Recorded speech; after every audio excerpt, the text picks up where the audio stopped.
So hello guys, आज हम बात करेंगे कि कौन सी इस इलेक्ट्रिक व्हीकल आपके लिए बढ़िया है। तो गाइस, जैसे कि आप जानते ही हैं कि मैं एथर 450S यूज़ कर रहा हूँ काफ़ी महीनों से। तो उसका रिस्पांस भी मैंने आपको बता रखा है अपनी वीडियो पे, और मैं कई ऑप्शंस भी लेके आया हूँ आपके सामने कि आपके लिए कौन सी सबसे बेस्ट ईवी रहने वाली है। तो चलिए शुरू करते हैं। तो गाइस, सबसे पहले नंबर पर मैं जो रखना चाहूँगा सबसे बेस्ट जो है वो है हीरो की वीडा।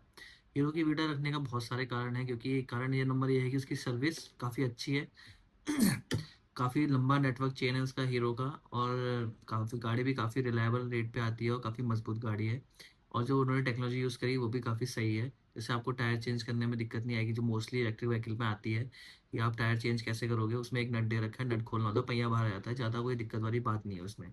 तो जो रिलायबिलिटी की बात है, रिलायबिलिटी में रखना चाहूँगा T V S I cube को सबसे ज़्यादा। T V S I cube इसलिए क्योंकि इसका नेट सर्विस नेटवर्क भी काफ़ी अच्छा है, इथर भी अच्छी है, और टी वी एस वो T V S I cube मैंने बोल दी। और आपकी हीरो वीडा भी काफ़ी अच्छी गाड़ी है। जो मैं पर्सनली यूज़ कर रहा हूँ वो है एथर 450S। उसके बारे के में कमियाँ मैं कुछ बताना चाहूँगा अगर आप एथर की तरफ जाना चाहते हो, क्योंकि बहुत सारे लोग एथर फैन बॉयज़ हैं। तो सबसे बड़ी चीज़ ये है कि एथर में जो 450S जो मॉडल है या 450X है, जो उसके आगे जो बंदा चलाता है, राइडर वाला है, उसकी सीट आगे से काफ़ी चुभती है। ठीक है। तो चुभती है तो फिर बहुत दिक्कत होती है। जैसे अगर आपको लॉन्ग रूट पे जाना है तो वो काफ़ी अनकंफर्टेबल करेगी आपको। तो अगर आप लॉन्ग रूट के लिए ले रहे हैं तो एथर रिट्जा की तरफ जाइए तो ज़्यादा अच्छी है। रिट्जा, तो वो ज़्यादा सही रहेगी आपको। और उसका बेस मॉडल एथर 450 ऐसे थोड़ा सस्ता भी है, सॉफ्टवेयर के संग, विदाउट सॉफ्टवेयर जो भी लोगे आप, तो काफ़ी आपको सही रेट में मिल सकती है। बस उसमें ये है कि पीछे डिस्क ब्रेक नहीं है, और डिस्क ब्रेक बहुत सी गाड़ियों में नहीं है, वो तो इतना ज़्यादा मैटर नहीं करता वो चीज़। तो आप अगर एथर की तरफ जाना चाहते हैं तो एथर की रिट्ज़ा सही है, वो भी सही है। और दूसरे नंबर पे अगर आप मैं रखूँगा तो उसको मैं रखूँगा आपकी हीरो की वीडा।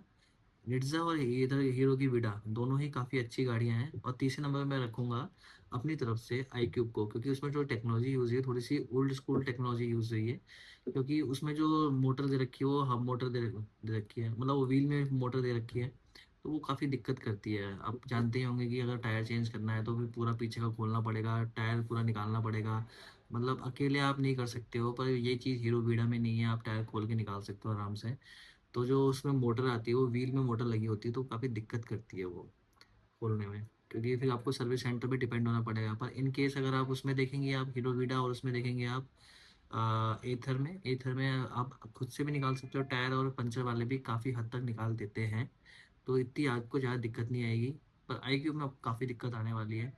तो जो प्राइस सेगमेंट की बात है तो प्राइस तो लगभग सबके एक जैसे ही हैं। मैं देखता हूँ किसी के 10,000 ऊपर तो किसी 10,000 नीचे।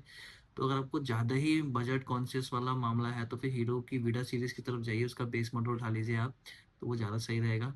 और बस हीरो में क्या है कि थोड़ी अवेलेबिलिटी की दिक्कत होती है, गाड़ियाँ अवेलेबल नहीं रहती हैं। तो अगर अगर जैसे मेरे केस में हुआ था कि मैं हीरो विडा लेने गया था तो मेरे को मिल ही नहीं थी गाड़ियाँ, बाहर ढूंढ रहा था मैं, और नाम नंबर भी लिखवा के आया था तो मेरे को गाड़ी मिल ही नहीं थी। तो अगर आपके शहर में अवेलेबल है तो आप हीरो वीडा की तरफ जाइए, उसको पहले नंबर पे रखिए। अगर वो नहीं मिलती तो फिर इधर की तरफ जाइए। ये इन दोनों के बीच में आपको देखना पड़ेगा कि आपको कौन सी सही है। आप हीरो वीडा की टेस्ट ड्राइव लेके देखो, उसमें एक एडवांटेज ये भी है कि उसमें दो बैटरी दी होती हैं। तो आप दोनों एक लगा के एक चार्जिंग में लगा सकते हैं, या दोनों चार्जिंग में लगा सकते हैं। और एथर के चार्जिंग स्टेशन में भी हीरो वीडा का सपोर्ट है। तो ये सब चीज़ें आपको माइंड पे रखनी पड़ेंगी। बाकी लुक्स की बात आती है, देखो लुक्स तो सभी गाड़ियों के इस समय अच्छे ही हैं। पर एथर 450 थोड़ी सी लुक वाइज अच्छी है, एस हो चाहे एक्स हो, तो रिजा भी थोड़ी सही है, वो भी अच्छी लगती है, उनके सारे मॉडल अच्छे हैं। पर मजबूती में एथर 450 है, रिलायबिलिटी में हीरो की विडा है। और अगर आपको एक स्कूटी वाला लुक चाहिए जो कम, मतलब जो पेट्रोल जैसा लुक दे, तो वो टीवीएस की आई क्यूब है। तो अब ये आपके ऊपर डिपेंड करता है। मेरी नज़रों में सबसे अच्छी हीरो की विडा है, उसके बाद एथर है, उसके बाद टीवीएस की गाड़ियाँ हैं। और अगर आपको और सस्ते में चाहिए तो हीरो की मैग्नस आती है, हीरो की मैग्नस भी काफ़ी अच्छी गाड़ियाँ हैं। नहीं, हीरो की नहीं, सॉरी एम्पेयर की मैग्नस, सॉरी नाम थोड़ा सा मिसमैच हो गया। एम्पेयर की मैग्नस वो भी काफ़ी सही गाड़ी है। अगर आपका बजट काफ़ी कम है, अराउंड 90,000 के आसपास आपको गाड़ी चाहिए, 90-95,000 के आसपास, तो मैग्नस सीरीज़ भी काफ़ी अच्छी सीरीज़ है। उसमें भी बैटरी निकालने का ऑप्शन आता है। आप अगर आप ज़्यादा ऊपर वाले फ्लोर्स में रहते हैं घर में, तो आप उसको भी लेके जा सकते हैं। तो इन सब चीज़ों को आपको माइंड मेकअप करना पड़ेगा। बजट में हीरो एम्पेयर की मैग्नस, बेस्ट में हीरो की विडा सीरीज़, आप कोई सी भी ले सकते हैं बेस से टॉप मॉडल जो आपको सही लगे। और जो वैल्यू फॉर मनी बीच में आती है वो आती है आपकी एथर। और अगर एथर भी नहीं चाहिए आपको, अगर थोड़ा सा टीवीएस पे भरोसा है, तो आप जाके उसकी आई क्यूब ले सकते हैं। आई क्यूब की गाड़ियाँ भी अच्छी हैं, बस उसमें यही है कि टेक्नोलॉजी थोड़ी पुरानी यूज़ हो रही है, जो पहिए में मोटर दे दी है, उसका वेयर एंड टेयर थोड़ा ज़्यादा होता है। बाकी सब गाड़ियाँ अच्छी है, मजबूती में कोई दिक्कत नहीं आएगी, पर मजबूती में सबसे पहले है एथर। ठीक है। तो ये आप पे डिपेंड करता है कि आपको लुक्स और किन चीज़ों पे ज़्यादा अच्छी गाड़ी लगे। तो मैंने आपको बता दिया ये चीज़ें हैं। तो आप अगर आप गाड़ी लेने का सोच रहे हैं, तो फिर आप उसी हिसाब से माइंड मेकअप करिए। आपकी रनिंग कितनी है, आपको क्वालिटी किसकी अच्छी लग रही है, आपके पास सर्विस नेटवर्क किसका सबसे अच्छा है। तो सर्विस नेटवर्क सबसे पहले आपको देख के गाड़ी लेनी है। तो गैस आशा करता हूँ आपको वीडियो अच्छी लगी हो। तो मिलते हैं अगली वीडियो पे।